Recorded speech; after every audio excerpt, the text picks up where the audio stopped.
Isa-isa ang mga madre ay nagsimulang magpakita ng mga palatandaan ng pagbubuntis. At ang nakakagulat na katotohanan ay nag-iwan ng lahat na hindi makapagsalita.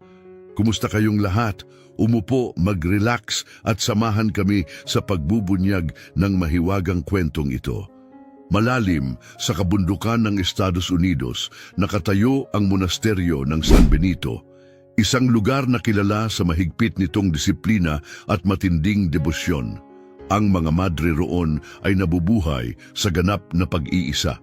Iniaalay ang kanilang buong buhay sa panalangin at pagsunod sa mga utos ng Diyos.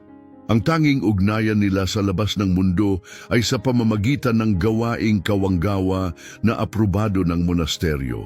Lahat ay nasa perpektong kaayusan hanggang sa isang umagang nagbago ang lahat. Tumunog ang kampana ng kapilya, tinatawag ang mga madre para sa panalangin sa umaga. Nakaitim na kasuotan, tahimik silang lumakad patungo sa kanilang mga upuan, nakayuko sa taimtim na pananalangin. Sa unahan, nakatayo si Ina Superior Marilyn sa harap ng altar. Ang kanyang ekspresyon ay parehong mahigpit at puno ng init. Ngunit bago pa man siya makapagsimula sa panalangin, isang biglang pagdaing ang bumasag sa katahimikan. Si Madre Imelda, isang batang madre na may edad 22, ay bumagsak sa sahig. Nagulo ang buong monasteryo. Imelda! Sigaw ni Madre Agnese, nagmamadaling lumapit sa kanya sa pagkataranta. Maputla ang mukha ni Imelda, hindi pantay ang kanyang paghinga. Isang kamay ang mahigpit na nakahawak sa kanyang tiyan na tila may iniindang sakit. Nagpalitan ng mga nag-aalalang tingin ang ibang mga madre, habang ang ilan ay mabilis na tumakbo upang humingi ng tulong. Mabilis na lumapit si Ina Superior Marilyn, kitang-kita sa kanyang mukha ang pag-aalala. Dalhin siya sa silid gamutan ngayon din, utos niya. Walang pag-aalinlangan, inalalayan ni na Madre Ann at Madre Anita si Imelda upang itayo at dalhin siya sa infirmary habang ang ibang madre ay nagbulungan sa takot. May kakaibang pangamba sa hangin, may mali pero walang naglakas loob na magsalita. Pagkalipas ng kalahating oras, dumating si Dr. Charlie, isang veteranong doktor na sanay ng gamutin ang mga miyembro ng mga relihiyosong komunidad. Marami na siyang nakita sa kanyang karera, ngunit sa araw na ito, ang kanyang mukha ay namutla at nanginginig ang kanyang mga kamay. Lumapit si Ina Superior Marilyn. Ang kanyang tinig ay matatag ngunit puno ng pag-aalala. Doktor, ano ang nangyayari sa kanya? Nag-alinlangan si Doktor Charlie bago nagsalita sa mahinang tinig. Si Imelda ay nagpapakita ng malinaw na mga palatandaan ng pagbubuntis. Nanigas si Ina Marilyn. Imposible yan, mariin niyang sinabi. Malamig at matigas ang boses. Walang sino man dito ang sisira sa kanilang mga banal na panata. Batid ko ang inyong pag-aalinlangan, buntong hiningang sagot ni Dr. Charlie, pinupunasan ang pawis sa kanyang noo. Ngunit, hindi maaaring magkamali ang mga senyales. Bahagyang namamaga ang kanyang tiyan at nararanasan niya ang karaniwang sintomas ng pagbubuntis. Nababalot ng mabigat na katahimikan ang silid. Kailangan nating suriin ang lahat ng madre, patuloy ni Dr. Charlie. Nanatili si Ina Superior Marilyn sa kanyang kinatatayuan sa loob ng ilang sandali bago tuluyang tumango. Kumalat ang balita sa buong monasteryo at hindi nagtagal natuklasan ang mas nakagugulat na katotohanan. Hindi lang si Imelda ang apektado. Hindi bababa sa 5 pangmadre ang may parehong sintomas. Parang nagbaliktad ang mundo ni Ina Marilyn. Ang mga kabataang ito na buong pusong inialay ang kanilang sarili sa Diyos at hindi kailanman nalantad sa mundo, paano ito nangyari? Walang lalaking nakakapasok sa monasteryo, imposible ito. Ngunit, totoo ito. Samantala, nagsimulang kumalat ang mga bulong-bulungan sa labas ng monasteryo. Dati mataas ang respeto ng mga taganayon sa mga madre, pero ngayon nagsimula ng umusbong ang mga espekulasyon. May 3 naniniwalang isinumpa ang monasteryo. Ang iba naman, mas mapanuri, ay tahimik na nagbubulungan tungkol sa kasalanan. Di nagtagal, umabot ang iskandalo kay Obispo Armand. Si Obispo Armand ay kilala sa kanyang matigas na pagsunod sa batas ng simbahan. Ipinagmamalaki niya ang kanyang reputasyon sa disiplina at kadalisayan at wala siyang puwang para sa kahihiyan. Sa sandaling natanggap niya ang balita, agad siyang nagpatawag ng isang pulong. Hindi ito katanggap-tanggap, dumagundong ang kanyang boses sa katedral.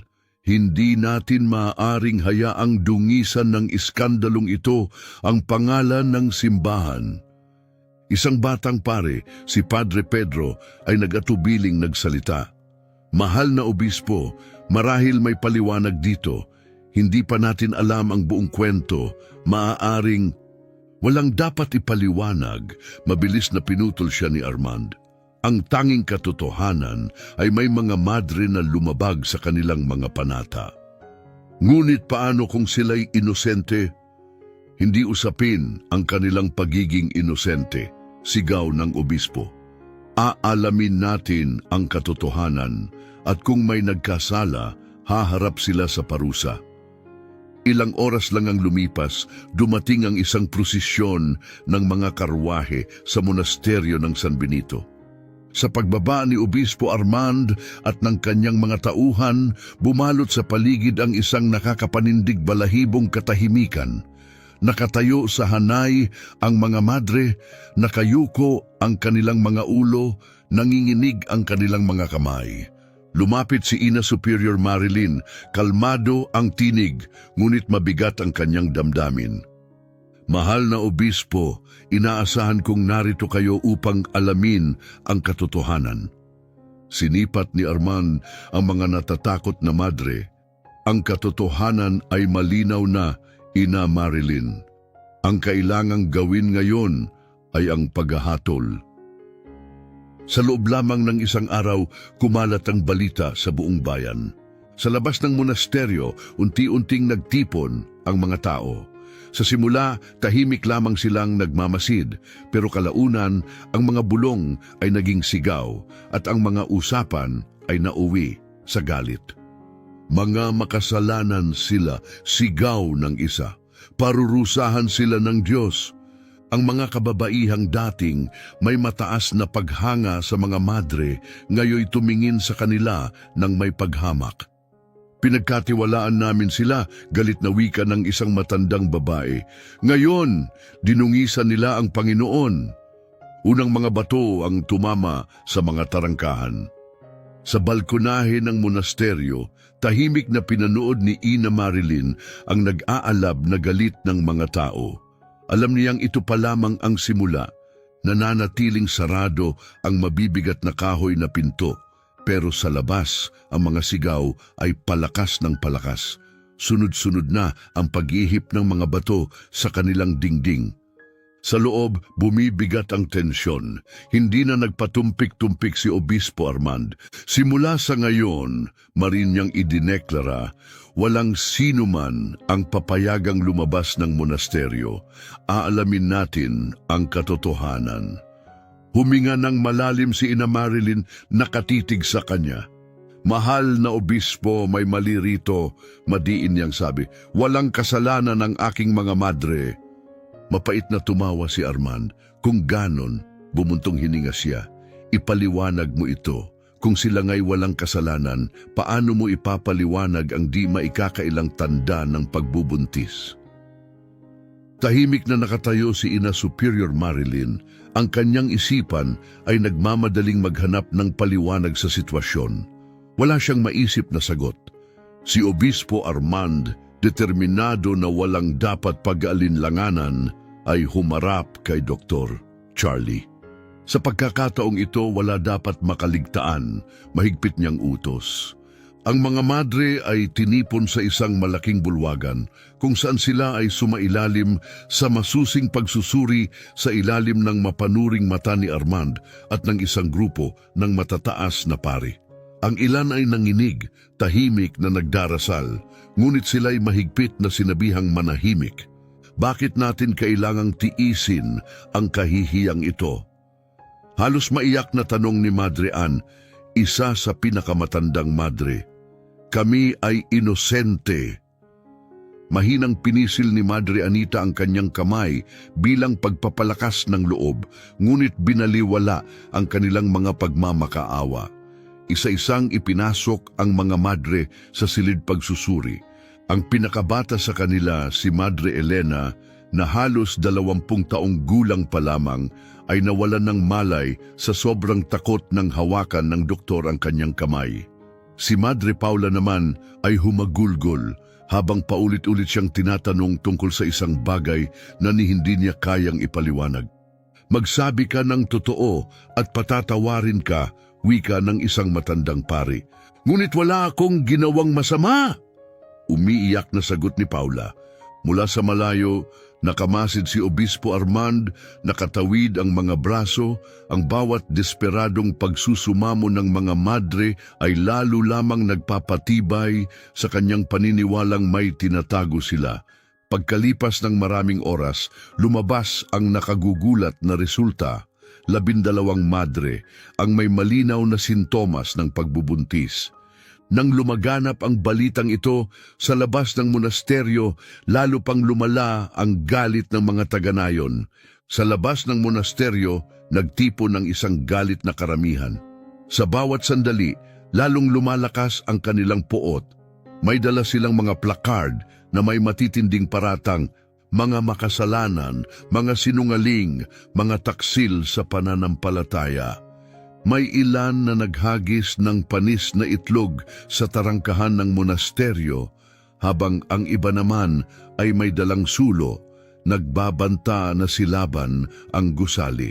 Nilapastangan nila ang simbahan, sigaw ng isang lalaki. Ilabas sila, nais naming makamit ang hustisya. Sa loob, nagtipon ang mga madre sa loob ng kapilya, umiiyak. Ang kanilang mga higbi pumapailan lang sa loob ng batot marmol na dingding. Nakatayo si Ina Superior Marilyn sa harap ng estatwa ni Kristo, nadudurog ang puso.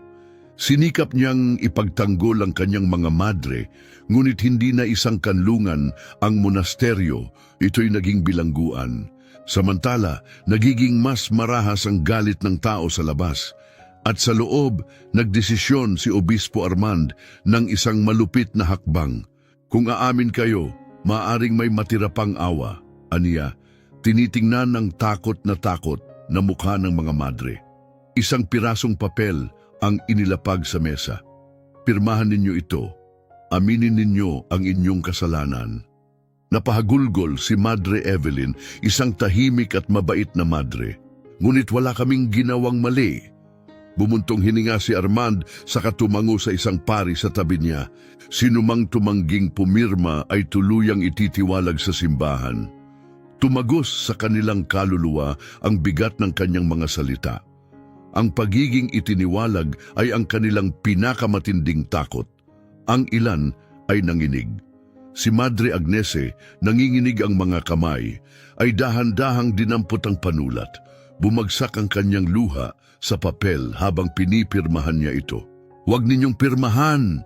Dumagundong ang boses ni Ina Superior Marilyn sa desperasyon, ngunit huli na ang lahat dahil sa takot, kawalan ng pag-asa at pangamba sa pagiging itiniwalag, ilan sa kanila ang pumirma.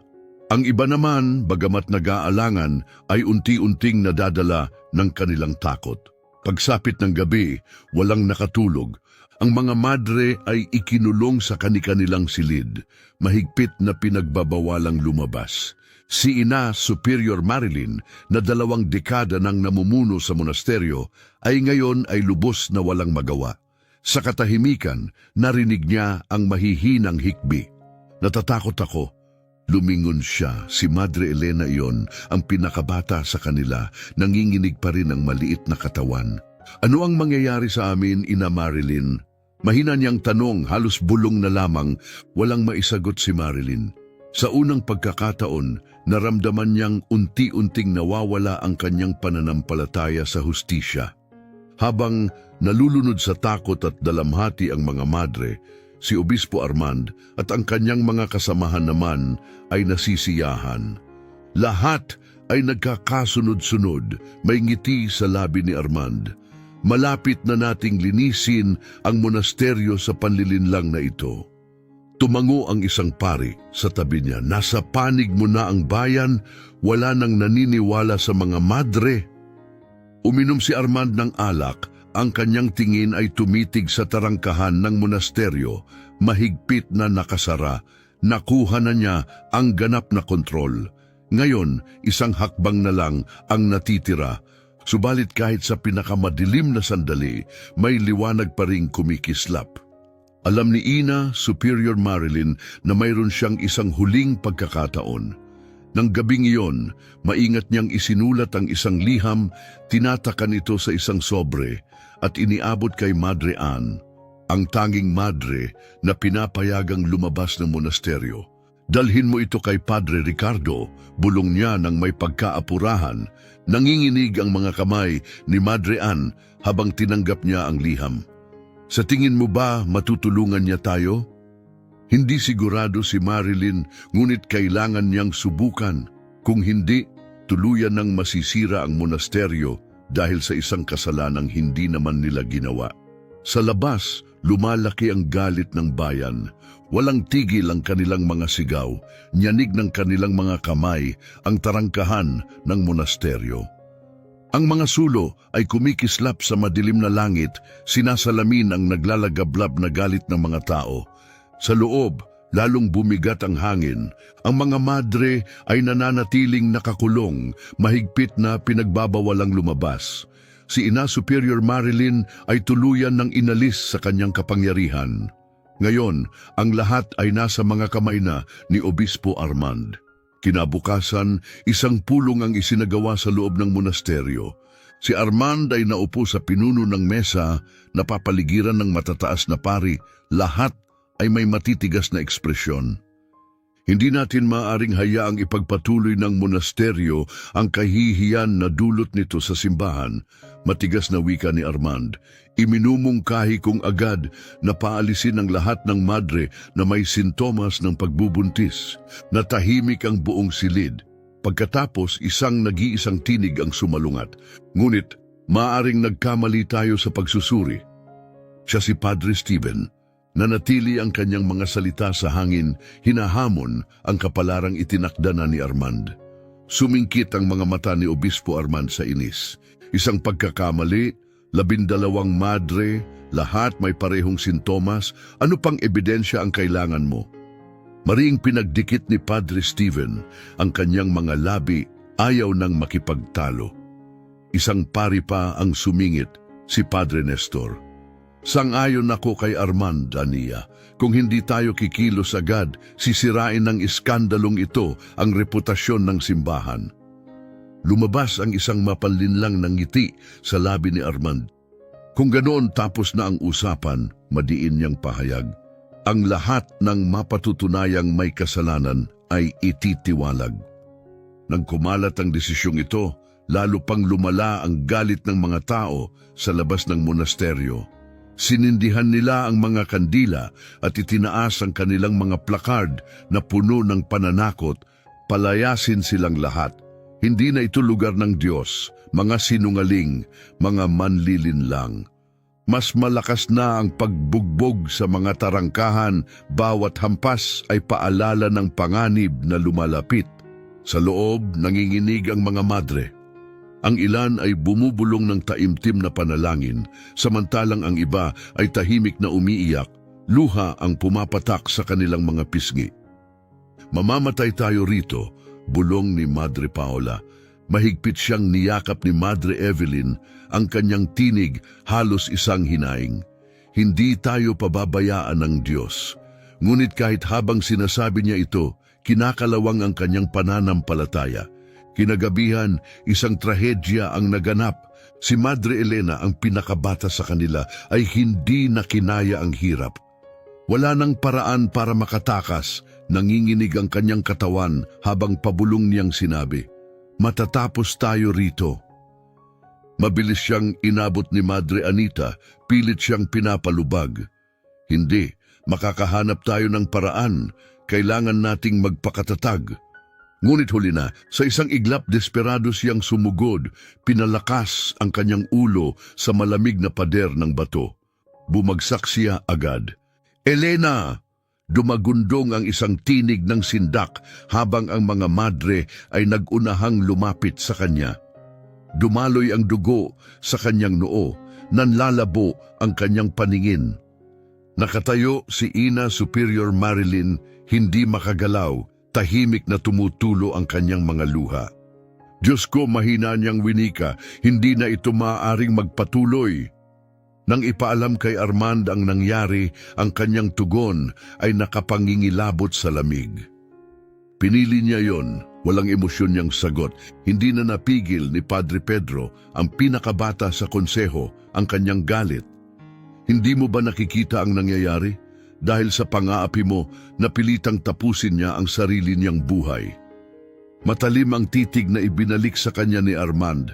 Mahina siya. Malamig niyang sinabi, at ang mahihina ay walang lugar sa simbahan. Nanginig sa galit si Pedro, ngunit alam niyang wala siyang magagawa kung magtatalo pa siya. Ikinulong ang mga madre. Hindi nagtagal, naglabas ng bagong kautusan. Ang sinumang nagpapakita ng sintomas ng pagbubuntis ay dapat ipasok sa isang hiwalay na silid. Bawal makipag-usap kahit kanino. Inikutan ng bakal ang mga kandado ng pinto. Itinapon nila tayo sa dilim. Mahina, ngunit puno ng puot na wika ni Madre Agnese. Tinatanggap nila tayo bilang mga kriminal. Sagot ni Madre Ann, nakakagat sa kanyang labi. Ngunit hindi tayo nagkasala. Walang nakinig. Sa kabila ng lahat, hindi kailanman sumuko si Ina Superior Marilyn. Alam niyang may natitira pa silang pag-asa, si Padre Ricardo. Ngunit paano siya makakarating sa kanya? Sa kalaliman ng gabi, tinawag niya si Madre Ann. Pinapayagan ka pa ring lumabas, hindi ba? Tumango si Ann, may pag-aalinlangan sa kanyang mata. Kung gayon, dalhin mo ang liham na ito kay Padre Ricardo, walang makakakita sa iyo. Naghari ang takot sa dibdib ni Ann habang mahigpit niyang hinawakan ang nakatuping sulat. Kapag nahuli siya, tiyak ang parusa. Ngunit wala silang ibang paraan. Nagpatibay ng loob, lumabas siya ng palihim, dahan-dahang gumalaw sa loob ng patio ng monasteryo kung saan may mga nagbabantay na gwardya. Lumakas ang tibok ng kanyang puso habang gumagalaw sa lilim. May ilaw na kumikislap sa unahan, may paparating. Dumikit siya sa malamig na pader, pinigil ang kanyang paghinga. Isang figura ang dumaan ilang pulgada lang mula sa kanya. Hindi namamalayan ang kanyang presensya. Hindi na siya naghintay, tumakbo siya. Pagdating sa gilid na tarangkahan, sumingit siya sa makipot na daan, tuluyang naglaho sa kadiliman. Kailangan niyang hanapin si Padre Ricardo. Ito na ang kanilang huling pag-asa. Sa labas ng monasteryo, hindi humuhupa ang galit ng bayan. Hindi mapatahimik ng makakapal na pader ang kanilang mga sigaw ng puot, ang walang humpay na pagbayo sa tarangkahan, ang ningas ng mga sulo na nagsisilbing babala sa gabing madilim. Sa loob, mas nakakapasok na ang takot kaysa sa liwanag. Ang mga madre ay nakakulong at ang kanilang kapalaran ay hawak na lamang ni Obispo Armand. Kinabukasan, isang emergency meeting ang isinagawa sa loob ng monasteryo. Si Armand ay naupo sa dulo ng mesa, napapalibutan ng matataas na pari. Mabibigat ang kanilang ekspresyon. Hindi natin maaaring hayaang magpatuloy ang kahihiyang ito, madiin niyang sabi. Iminumungkahi kong agad ng palayasin ang lahat ng madre na nagpapakita ng sintomas ng pagbubuntis. Nabalot ng mabigat na katahimikan ang silid. Pagkatapos, isang tinig ang lumutang sa ere. Ngunit, posible kayang nagkamali tayo sa pagsusuri? Si Padre Stephen iyon, nanatili sa hangin ang kanyang tanong, tahimik na hinahamon ang desisyong ginawa ni Armand. Samantala, sa labas ng monasteryo, tumatakbo si Madre Ann sa madilim na landas patungo sa nayon. Matindi ang lamig ng hangin na sumasampal sa kanyang balat, ngunit hindi siya huminto. Hindi siya maaaring huminto. Nang lagpasan niya ang hangganan ng monasteryo, isang boses ang pumigil sa kanya. "Saan ka pupunta?" Nanigas si Ann, dahan-dahan siyang lumingon. Sa ilalim ng liwanag ng buwan, may isang figurang nakatayo. Ang mga mata ay nakatutok sa kanya. Si Padre Nestor. Isa siya sa matataas na pari, hindi kasing lupit ni Armand, ngunit duwag na lumaban sa kanya. Napalunok si Ann, bumilis ang tibok ng kanyang puso. Nahuli na ba siya? "Kailangan ko lang ng sariwang hangin," maingat na sagot ni Madre Ann. Mahigpit na hinawakan ang liham sa kanyang palad. Muling sumingkit ang mga mata ni Padre Nestor habang lumapit ng isang hakbang. Sa ganitong oras, may bahid ng hinala ang kanyang tinig. Umatras ng bahagya si Ann, bumibilis ang tibok ng kanyang puso.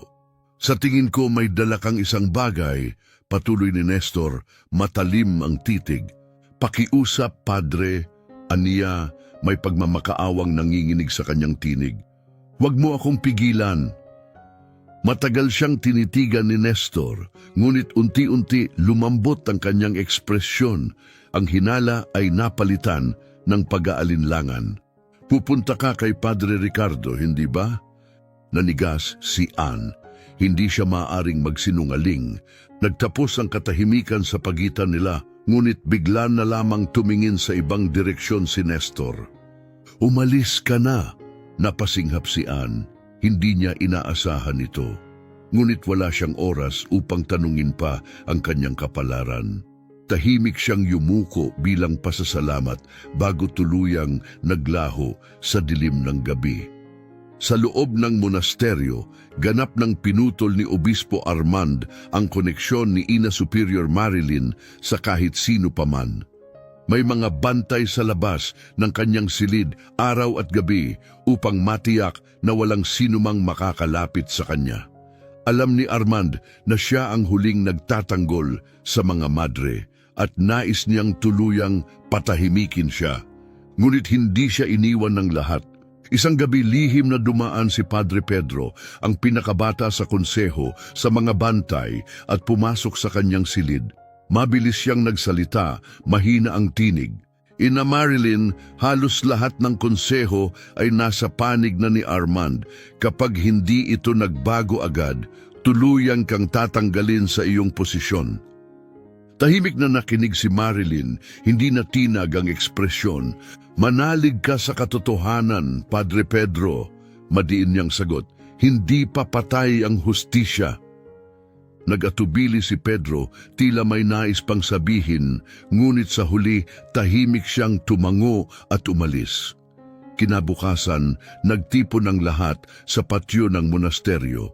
Nakatayo sa isang mataas na plataporma si Obispo Armand. Pinagmamasdan ang mga madre at paring naroroon. Ang mukha ng karamihan ay puno ng kaba.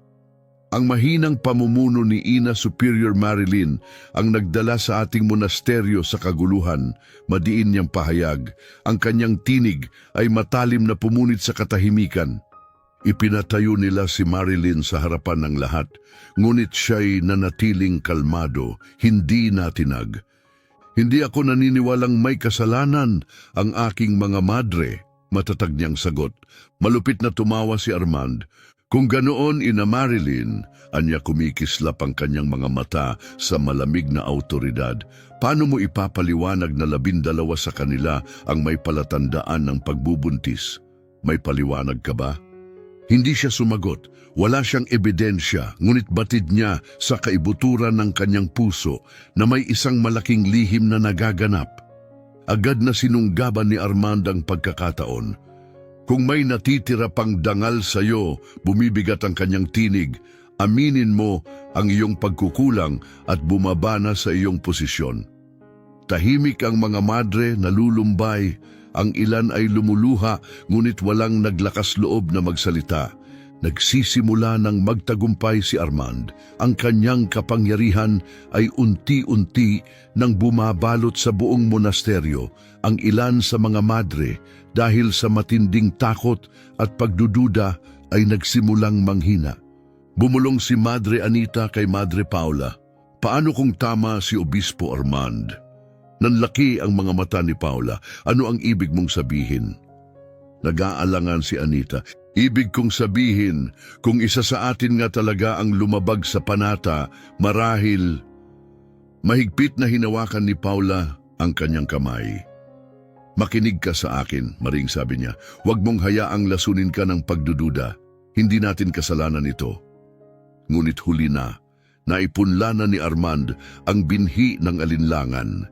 Hindi niya kailangang mapilitang umamin ng mga madre. Ang kailangan lang niya ay pagdudahan nila ang kanilang sarili. 3 araw ang lumipas at inilabas na ang huling hatol. Ang 12 madre ay ipatatapon mula sa monasteryo at tuluyan silang ipagbabawal sa anumang relihiyosong orden. Palalayasin sila bukas, malupit na inanunsyo ni Armand. Napahagulgol ang ilang madre, ang iba na may mahigpit na nagdasal, ngunit walang makakapagbago sa naging pasya. Sa kanyang silid pumikit si Ina Superior Marilyn at bumulong, Panginoon, iligtas ninyo kami. Walang dumating na himala. 20 milya mula sa monasteryo sa isang maliit na nayon, binasa ni Padre Ricardo ang liham na dinala ni Anne. Habang binabasa niya ang huling mga linya, namutla ang kanyang mukha. Diyos ko, mahina niyang usal. Nakatayo sa harapan niya si Madre Anne, nanginginig. Naniniwala ka ba sa amin? Halos bulong niyang tanong. Matalim ang naging tingin ni Ricardo. Naniniwala ako, sagot niya. Bigla siyang tumayo, kumikislap sa kanyang mata ang matinding determinasyon. Kailangan nating iligtas sila bago mahuli ang lahat. Kinagabihan, mahigpit na nakakulong ang mga madre sa kanilang mga silid. Sa labas, buong yabang na tinatamasa ni Armand ang kanyang tagumpay, walang kamalay-malay sa paparating na panganib. Si Padre Ricardo ay patungo na. Sa pagsikat ng araw, sa monasteryo ng San Benito, hindi kapayapaan ang dumating. Sa halip, nagsimula ang isang trahedya. Isa-isa inilabas ang 12 madre mula sa kanilang mga silid, pinilit na maglakad patungo sa tarangkahan ng monasteryo. Maputla ang kanilang mga mukha, nanginginig ang kanilang mga kamay. Pinalalayas sila, hindi na maaaring bumalik, tuluyang wala ng lugar sa simbahan. Sa labas ng tarangkahan, naghihintay ang galit na karamihan. Wala silang matatakbuhan, wala silang proteksyon, at higit sa lahat, tuluyan ng nadungisan ng kanilang dangal. Tumunog ang kampana ng kapilya, hindi upang tumawag sa panalangin, kundi upang ipahayag ang pagbagsak ng mga inosenteng kababaihang ito. Sa harapan ng tarangkahan, nakatayo si Obispo Armand, magkadaop ang mga kamay, malamig, at walang pakiramdam ang ekspresyon. Pinagtaksilan ninyo ang Diyos, madiin niyang ipinahayag. Pinagtaksilan ninyo ang simbahan. Umalingaw-ngaw sa buong patio ang kanyang tinig, tila hatol na hindi na mababawi. Ngayon panahon na upang pagbayaran ninyo ang inyong ginawa. Walang magawa si Ina Superior Marilyn, pinilit lamang siyang saksihan ang malupit na eksenang nagaganap sa kanyang harapan. Ginawa niya ang lahat upang pigilan ang kawalang katarungang ito, ngunit narito sila ngayon, itinakwil ng simbahan mismo ang institusyong dapat sanay nagpoprotekta sa kanila. Umiiyak si Madre Paula, mahigpit na kinakapitan ang tela ng kanyang abito. Wala kaming ginawang masama, pakiusap, hayaan ninyo kaming magpaliwanag. Hindi man lang siya nilingon ni Armand. Nagkaroon kayo ng pagkakataong umamin anya, walang bahid ng simpatiya sa kanyang tinig. Ngunit pinili ninyong lumaban. Isang kumpas lang ng kanyang kamay, bumukas ang tarangkahan ng monasteryo. Sa labas, naghihintay na ang galit na karamihan. Sa sandaling lumabas ang mga madre, sumabog ang galit ng masa. Mga taksil sa Diyos, sigaw ng isang lalaki. Isinumpa kayo, lumayas kayo. Nagsipagliparan ng mga bato. Mabilis na iniharang ni Madre Agnese ang sarili kay Madre Elena. Pinoprotektahan ang pinakabatang madre mula sa kapahamakan. Tumama ang isang bato sa kanyang balikat, dahilan upang mapaluhod siya sa sakit. Mabilis na sumugod si Ina Superior Marilyn, itinayo ang kanyang sarili sa pagitan ng kanyang mga madre at ng nag-aalab na tao. Itigil ninyo ito, pagmamakaawa niya. Wala silang kasalanan, ngunit walang nakinig. Isang lalaki ang nagsaboy ng maruming tubig sa kanila. Isang matandang babae na dati matapat na taga-suporta ng monasteryo ay dumura sa lupa. Noon, iginalang ko kayo, malamig niyang bulong, ngunit isa lamang pala kayong mga sinungaling. Tumutulo ang luha ni Madre Paula habang nilingon niya ang monasteryo sa huling pagkakataon. Lahat ng kanilang nakilala, ang kanilang tahanan, ang kanilang pananampalataya, ang kanilang dignidad ay tuluyan ng nawala. Sa gitna ng kaguluhan, nakatayo si Arman na may mapanuksong ngiti. Siya ang nagwagi. Napasailalim niya ang lahat. Nakuha niya ang ganap na kontrol sa monasteryo at napagtibay ang kanyang kapangyarihan. Nakatayo si Padre Pedro sa malayo, hindi makagalaw. Wala ka bang nararamdamang kahihiyan? Mahina niyang bulong. Saglit siyang tiningnan ni Armand bago mapait na ngumisi. Kahihiyan? Kaliligtas ko lang sa dangal ng simbahan. Ngunit sa gitna ng galit na pulutong, isang figura ang lumitaw. Dumating na si Padre Ricardo. Malapit sa tarangkahan ng monasteryo, mahigpit na kumapit si Madre Ann sa bakal na rehas. Punong-puno ng pag-asa ang kanyang mga mata. Makakarating ba siya sa oras? Mabilis na lumapit si Ricardo, ngunit bago niya maaabot si Armand, hinarang siya ng mga bantay. Kailangan kong makausap ang obispo ngayon din, madiin niyang utos, ngunit hindi gumalaw ang mga bantay. Wala siyang nagawa kundi panoorin ang walang kasalanang mga madre na itinapon palabas ng monasteryo na parang mga kriminal. Walang pag-aalinlangang iniutos ni Armand ang pagsasara ng tarangkahan. Sa isang malakas na dagundong, bumagsak ang mabibigat na pinto, parang tuluyang binura ang mga babae sa kanilang dating buhay. Nanginig si Madre Elena, puno ng takot ang kanyang malalaking mata. Saan tayo pupunta? Mahigpit siyang hinawakan ni Marilyn. Hindi ko alam, tapat niyang sagot. Ngunit hindi kita iiwan. Dahan-dahan silang naglakad palayo, tinatanggap ang malamig na tingin ng mga taga-nayon na minsan nilang tinuring na pamilya. Nananatili pa ring nakatayo si Padre Ricardo sa harap ng tarangkahan, nakatikom ang kamao. Mahina ngunit matatag ang kanyang tinig. Isa itong pagkakamali. Walang sumagot, ngunit sa hanay ng mga bantay, may mga sumulyap sa isa't isa. Ilan sa kanila ang nag-alinlangan. Marami na silang nasaksihang kawalang katarungan at unti-unti nilang sinisimulang questionin ang autoridad ni Armand. Ricardo ay umatras ng isang hakbang. Alam niyang hindi pa niya magagapi ang tarangkahan ngayon, ngunit nagsimula na siyang magplano.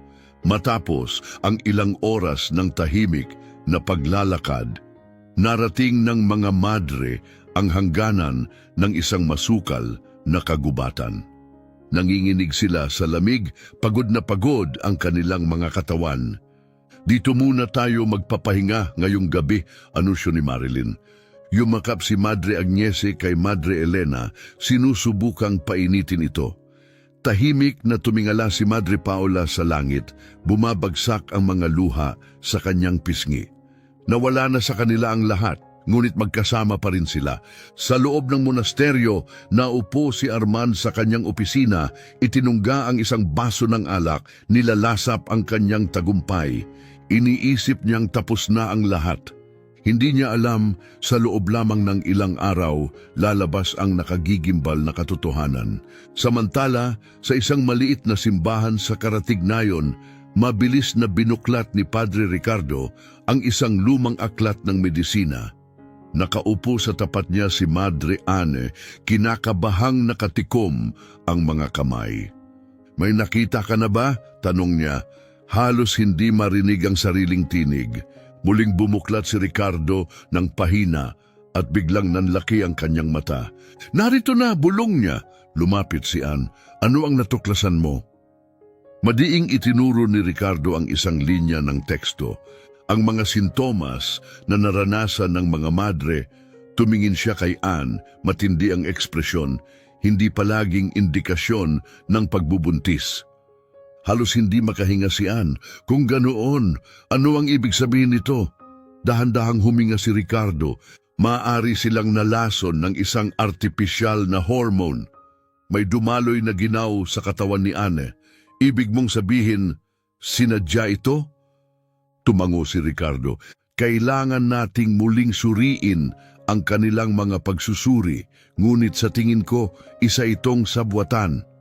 Kinagabihan, lihim na nakipagpulong si Ricardo kay Dr. Santiago Fuentes, isang doktor na hindi nasa ilalim ng impluensya ng simbahan. Matalim na pinag-aralan ni Santiago ang mga ulat at sintomas ng mga madre. Matapos ang mahabang katahimikan, tumingin siya kay Ricardo. Madilim ang ekspresyon. Tama ka, Padre. Ang mga sintomas na ito ay hindi mula sa natural na pagbubuntis. Kumunot ang noo ni Ricardo. Kung ganoon, posible ba na... Dahan-dahang tumango si Santiago.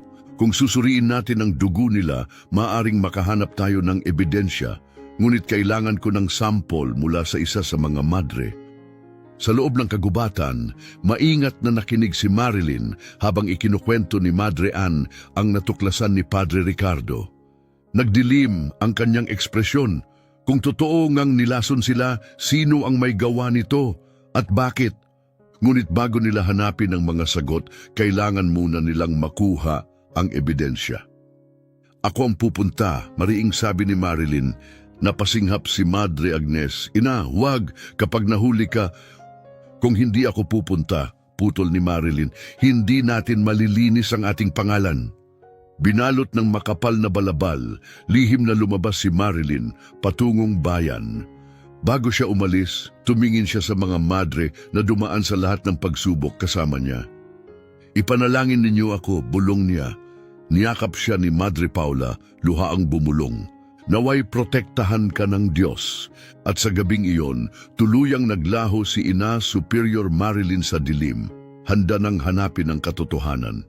Matibay na tumango si Marilyn, saka lumingon at tuluyang nawala sa dilim ng gabi. Samantala, sa loob ng monasteryo, nagsimulang maramdaman ni Armand ang isang lihim na puwersang gumagalaw laban sa kanya. Napatingkad ang kanyang tingin nang matanaw niya si Padre Pedro. Ang nag-iisang paring naglakas loob na kwestiyunin siya. May isang hindi pa sumusunod, bulong ni Armand sa sarili. Dahan-dahan niyang itinukod ang kanyang tingin kay Pedro. May nais ka bang sabihin sa akin? Walang sinabi si Pedro, ngunit sa kanyang puso, isang apoy ang muling nagliyab. Pagdating ni Marilyn sa tahanan ni Dr. Santiago, bumilis ang pintig ng kanyang puso. Malalim ang ekspresyon ng doktor habang tahimik siyang pinapasok sa loob. Kailangan kong kumuha ng sample ng dugo, aniya. Tumango si Marilyn at iniabot ang kanyang braso. Nang tumusok ang karayom sa kanyang balat, pumikit siya at mahinang nagdasal.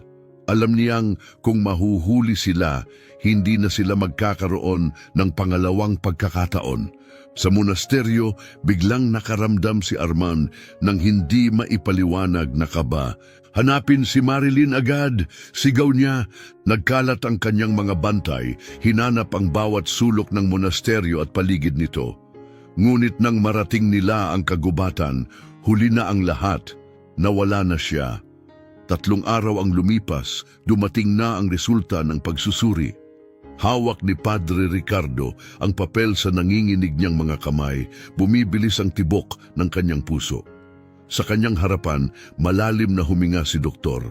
Santiago bago nagsalita. Wala ni isa sa kanila ang buntis. Nanlaki ang mga mata ni Madre Ann. Kung ganoon, ano ang sanhi ng kanilang mga sintomas? Nagdilim ang mukha ni Santiago. Dulot ito ng isang artipisyal na hormone, isang bagay na sadyang inilagay sa kanilang pagkain o inumin. May malamig na takot na gumapang sa likod ni Ricardo.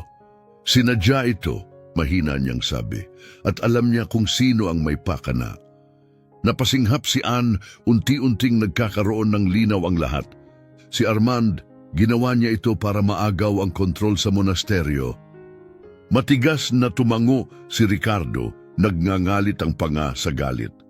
Ngayon na may hawak tayong ebidensya, kailangan nating ilantad ang katotohanan bago mahuli ang lahat.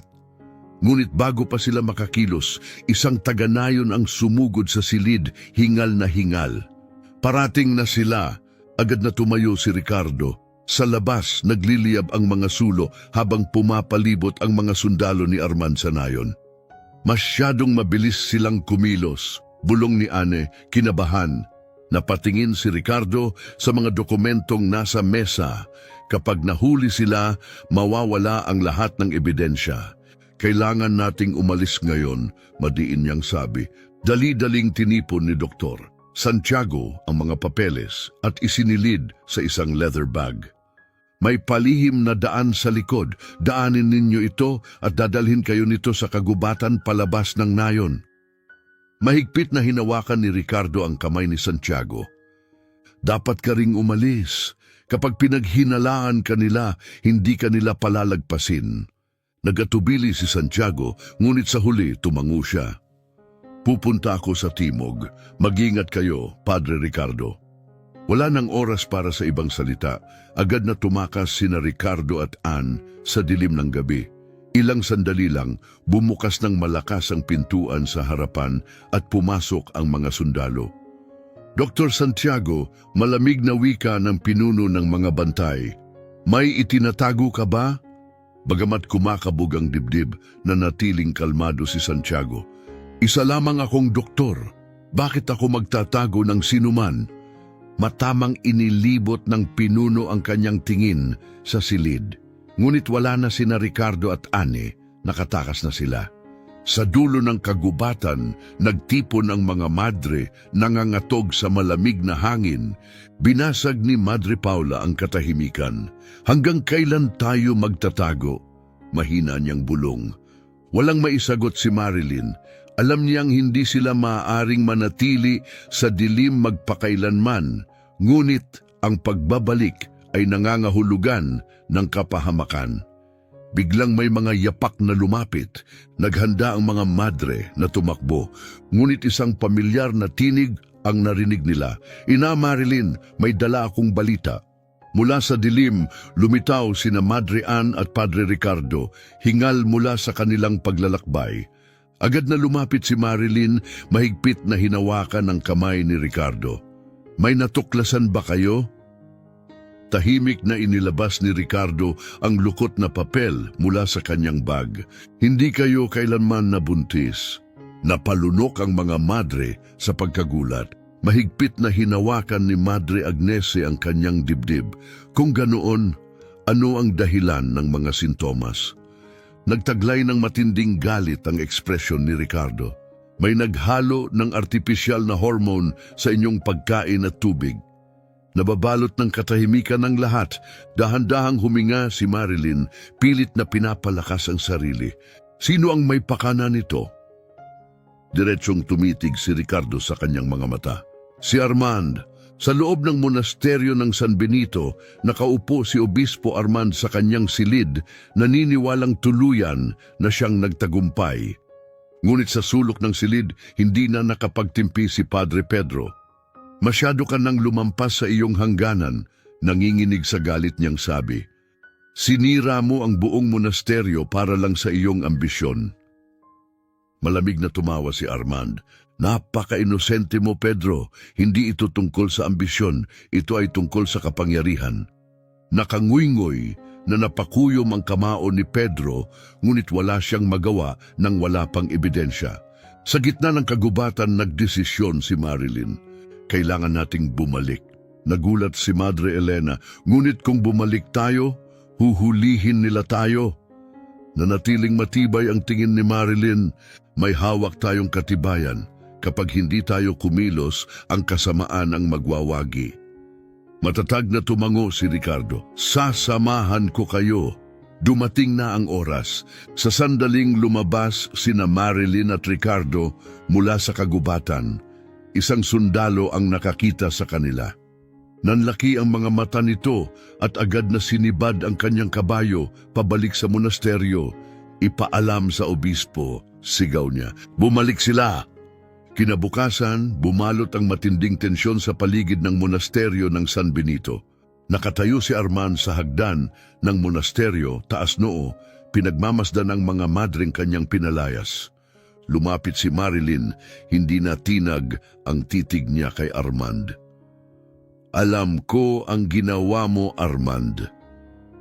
Bahagyang tinaas ng obispo ang kilay, pilit pinapanatili ang kalmado niyang anyo. Oh? At paano mo ito balak patunayan? Itinaas ni Padre Ricardo ang isang papel, mataas na itinampok sa harap ng lahat. Sa pamamagitan nito, mariin niyang sabi, mayroon kaming ebidensya, isang alingas-ngas ang dumaan sa hanay ng mga tao. Nagpalitan ng nag-aalalang tingin ang matatandang pari. May malamig na pakiramdam na gumapang sa katawan ni Armand. Nararamdaman niyang nagsisimula nang lumipat ang kapangyarihan. Sa unang pagkakataon, lumapit si Padre Pedro. Kung ikaw ay inosente, hayaan mong ang konseho ng simbahan ang magpatunay ng katotohanan. Walang naisagot si Armand. Wala na siyang matakbuhan. Matagal nang nakabalot ng kadiliman ang monasteryo ng San Benito. Ngunit sa wakas, lumilitaw na ang liwanag. Nakatayo sa tarangkahan, hinarap ni Ina Superior Marilyn si Obispo Armand, ang taong nagbura sa kanyang pangalan at sa kanyang mga madre. Ngunit sa pagkakataong ito, hindi na siya nag-iisa. Hawak ni Padre Ricardo ang hindi mapapasubaliang katotohanan. Pinatutunayan ng mga resulta ng pagsusuri na hindi kailanman nabuntis ang mga madre, aniya. Nilason sila gamit ang artipisyal na hormone. Mabigat ang katahimikan na bumalot sa lahat. Napuno ng pag-aalinlangan ang mata ng matatandang pari. Kinuha ni Padre Pedro ang dokumento mula kay Ricardo at mabusising pinag-aralan ito. Kung totoo ito, sino ang may kagagawan? Hindi nagatubili si Ricardo, direkta niyang tinitigan si Armand. Alam mo na ang sagot. Mababang tawa ang pinakawalan ni Armand, pilit itinatago ang pag-aalinlangan sa kanyang mukha. Isang kalokohan. Nagsusubok kayong mag-imbento ng kwento upang pagtakpan ang mga babaeng makasalanan. Muling lumapit si Marilyn, matatag ang boses. Kung sila nga ay may kasalanan, payagan mong isang malayang doktor ang muling magsuri sa kanila. Kung wala kang itinatago, bakit ka tatanggi? Saglit na natigilan si Armand, ngunit agad siyang nagpakita ng tikas, hinarap ang matatandang pari. Napakalayo ng imahinasyon ninyo. Hindi natin maaaring pagkatiwalaan ang isang hindi kilalang doktor. Isang bagong tinig ang bumasag sa mga bulungan. Ako si Dr. Santiago Fuentes. Mula sa karamihan lumitaw ang doktor, taas noo at walang bakas ng takot. Ako mismo ang nagsuri sa dugo ng mga madre. Isinusumpa ko sa harap ng Diyos, sila ay inosente. Napalitan ng pagkabigla ang paligid. Ang mga taong minsang nagkondena sa mga madre ay biglang nag-alinlangan. May isang lalaking bumulong, nagkamali ba tayo? Isang matandang babae ang napahawak sa kanyang mukha, nanginginig.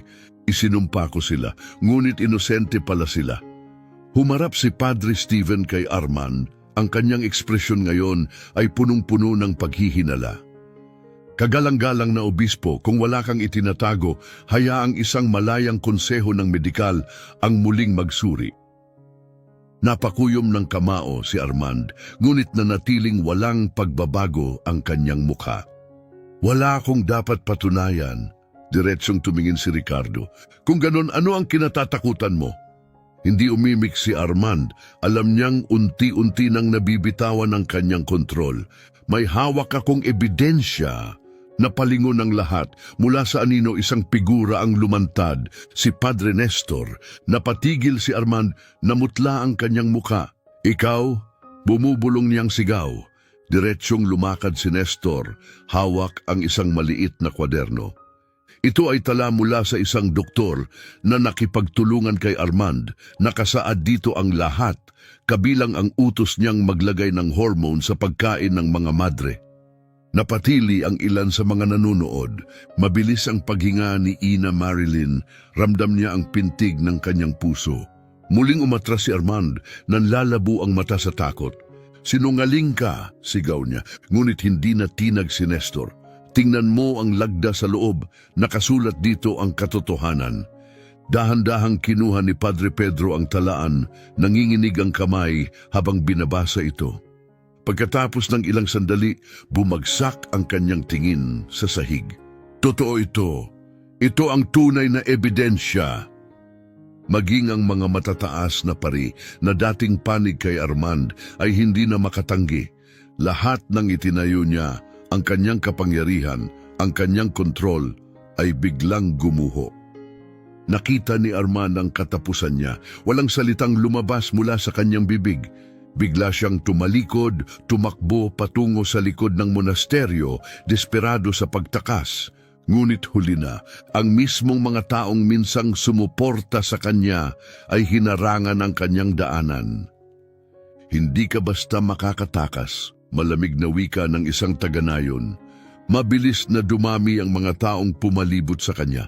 Una, isang bato ang lumipad. Sinundan ng isa pa. Bumagsak si Armand sa lupa habang ang galit ng bayan ay dumagundong sa paligid niya. Mabilis na sumugod ang mga bantay upang pigilan ang kaguluhan, ngunit huli na ang lahat. Tapos na si Armand. 2 araw ang lumipas, nagsagawa ng isang pang-emerhensyang pagpupulong ang mataas na konseho ng simbahan.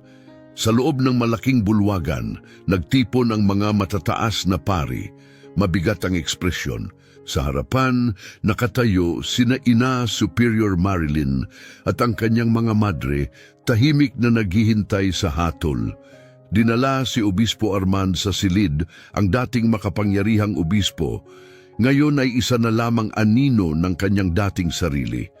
Ang hatol ay tiyak. Dinungisan mo ang simbahan at pinagtaksilan mo ang iyong banal na panata.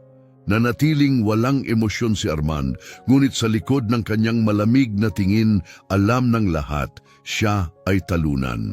Sa isang malakas na tinig, ipinahayag ng punong pari ang huling pasya. Ikaw ay tuluyang tinatanggal sa iyong posisyon at panghabambuhay na ititiwalag sa simbahan. Hindi gumalaw si Armand. Isa-isang tumalikod ang mga pari sa kanya, isang malinaw na simbolo ng ganap na pagtakwil. Habang siya'y dinadala palabas ng monasteryo, bumalot ang isang kakaibang katahimikan sa paligid. Sa unang pagkakataon, sa loob ng maraming linggo, nakaramdam ng kapayapaan ang monasteryo ng San Benito. Tahimik na tumingala si Marilyn sa langit, ipinaabot ang kanyang pasasalamat. Sa paligid niya, nagyakapan ang mga madre, hindi na dahil sa takot, kundi sa kaluwagan. Masyado silang matagal na nabuhay sa pangamba.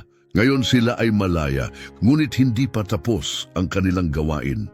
Kailangan nilang ibangon muli ang monasteryo, kailangan nilang ibalik ang kanilang dangal, at ang kanilang kwento ay hindi pa tapos. Si Obispo Armand ay kinaladkad palabas ng monasteryo ng San Benito. Ang kanyang mukha ay pinaghalong galit at desperasyon. Hindi niya kailanman inakala na mahuhulog siya sa ganitong kalagayan. Iniwan ng mismong institusyong minsan niyang pinamunuan, tinanggalan ng kanyang mga titulo at pinalayas bilang isang kahiyahiyang tao. Sa labas, lumubo ang bilang ng mga tao. Ang kanilang mga bulungan at pag-uusap ay mabilis na kumalat tulad ng apoy. Isang lalaki ang itinuro siya, puno ng hinanakit ang tinig. Niloko niya tayong lahat. Isang babae ang umiling, nangingilid ang luha sa kanyang mga mata. Pinagkatiwalaan namin siya, ngunit isa lamang pala siyang halimaw. Pagkatapos lumipad ang unang bato, napaatras si Armand, pilit na tinatakpan ang kanyang mukha nang bumagsak ang mas marami pang mga bato. Napasigaw siya sa pagtutol, nanginginig ang kanyang boses. "Tigil! Ako ay isang obispo, naglingkod ako sa Diyos." Ngunit walang nakinig. Ang parehong taong minsang nasa panig niya ay ngayon ay bumaling laban sa kanya. Hindi sumaklolo ang mga kabalyero ng simbahan, hindi upang protektahan siya, kundi upang tuluyan siyang alisin at burahin ang kanyang presensya mula sa monasteryo magpakailanman. Lumapit ang isang matandang pari at binigkas ang huling hatol. "Obispo Armand, ikaw ay tinatanggal sa lahat ng ranggo at ipinagbabawal na muling tumapak sa alinmang monasteryo sa lupaing ito. Simula ngayon, hindi ka na bahagi ng simbahan." Bumagsak si Armand sa kanyang mga tuhod, nanginginig ang kanyang mga labi. Hindi ito maaaring mangyari. Ngunit tapos na ang paglilitis. Habang siya'y inilalayo, bumukas ang tarangkahan ng monasteryo at doon nakatayo si Ina Superior Marilyn. Sa kanyang harapan, nakatayo ang kanyang mga madre, mga babaeng dumanas ng kahihiyan at kalupitan, ngunit hindi kailanman nawala ang kanilang pananampalataya. Ngayon, nagwagi ang hustisya. Lumapit si Padre Ricardo, ang kanyang tinig matatag at puno ng paninindigan. Ang mga madre ng monasteryo ng San Benito ay walang kasalanan. Hindi nila kailanman nilabag ang kanilang mga panata. Nanahimik ang lahat. Pagkatapos, isang palakpak ang pumunit sa katahimikan. Isang matandang babae, ang parehong taong minsang isinumpa ang mga madre, ay lumuhod sa harap ni Ina Marilyn. "Patawarin ninyo kami," bulong niya. "Nabulag kami ng kasinungalingan." Tiningnan ni Marilyn ang kanyang paligid, pinagmasdan ang mga tao. Ang kanyang tinig ay kalmado ngunit matibay. Nagtagumpay ang katotohanan, ngunit higit sa lahat, dapat nating matutunang magpatawad. Nagsimula ng bumagsak ang luha, hindi ng kalungkutan, kundi ng kaginhawaan. Nagyakapan ang mga madre. Sa unang pagkakataon matapos ang mahabang panahon, sila'y malaya. Lihim na nagpulong ang mataas na konseho ng simbahan upang talakayin ang huling kapalaran ni Armand. Sa isang marangyang bulwagan sa lungsod kung saan ginaganap ang mga pinakamataas na paglilitis ng simbahan, nakatayo si Armand sa harapan ng mga lalaking minsan niyang itinuring na mga kapatid. Matalim ang tinig ng isang kardinal, puno ng bigat at panghuhusga. "Inabuso mo ang iyong kapangyarihan, pinag-usig ang mga inosente at nilapastangan ng simbahan." Wala nang lakas si Armand upang makipagtalo. Wala na rin siyang kakampi upang ipagtanggol siya. Ang huling hatol ay binasa. Si Obispo Armand ay tuluyang pinatalsik mula sa klero. Lahat ng kanyang mga titulo, pribilehiyo at ari-arian ay inaalis. Siya ay ipatatapon sa isang liblib na monasteryo kung saan niya gugugulin ang nalalabi niyang buhay sa ganap na pag-iisa, wala ng kapangyarihan at dangal. Yumuko si Armand. Alam niyang wala na siyang laban. Siya'y hindi na isang makapangyarihang obispo. Siya'y wala ng halaga. Sa loob ng Great Hall, nakatayo sa isang mahaba at sagradong linya ang mga madre nang pumasok si Ina Superior Marilyn. Mabilis na lumapit si Madre Paula, niyakap siya ng mahigpit. "Tayo ay nasa tahanan na." Napangiti si Marilyn. Sa unang pagkakataon matapos ang maraming linggo, tunay na siyang nakaramdam ng kapayapaan. Hindi tayo kailanman iniwan ng Diyos. Tumango si Padre Ricardo puno ng paggalang. Laging nagwawagi ang katotohanan. Ang mga dating nagkondena sa monasteryo ay bumalik, hindi bilang mga kaaway, kundi bilang mga naghahanap ng kapatawaran. Isang grupo ng mga taga-nayon ang nagdala ng mga bagong bulaklak sa tarangkahan ng monasteryo. Isang lalaki ang lumapit kay Marilyn at may paggalang na nagsabi, "Kung hindi dahil sa inyo, hindi namin malalaman ang katotohanan. Kayo ang nagsilbing liwanag sa amin." Ngumiti si Marilyn, ngunit alam niyang ang tagumpay na ito ay hindi kanya lamang. Ito'y tagumpay ng lahat ng lumaban para sa katarungan. Muling bumangon ang monasteryo bilang isang haligi ng pag-asa. Kung saan minsan may kadiliman, ngayon ay may liwanag. Kung saan minsan may paniniil, ngayon ay may hustisya.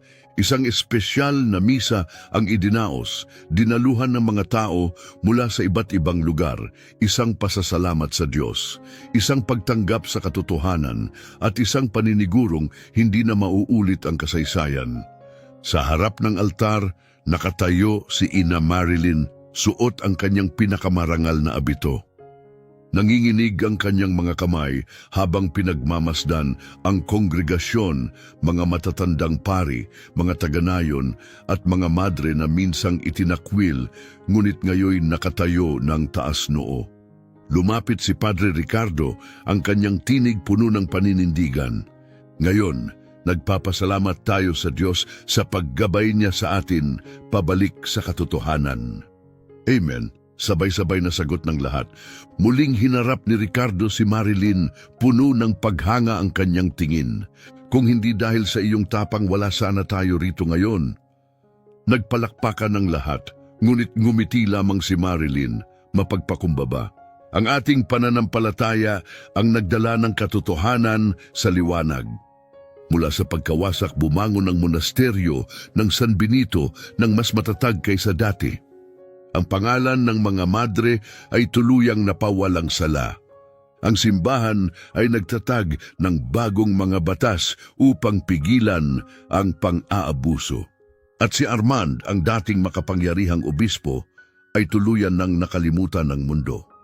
Sa liblib na kabundukan, sa isang monasteryong walang bisita, doon niya ginugol ang nalalabi niyang buhay.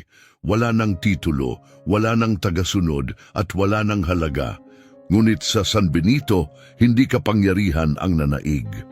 Ang nagwagi ay ang pananampalataya, ang nagwagi ay ang katotohanan, ang nagwagi ay ang katarungan.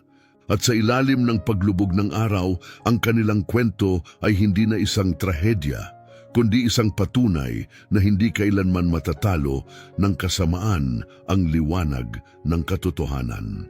Isa-isa ang mga madre ay nagsimulang magpakita ng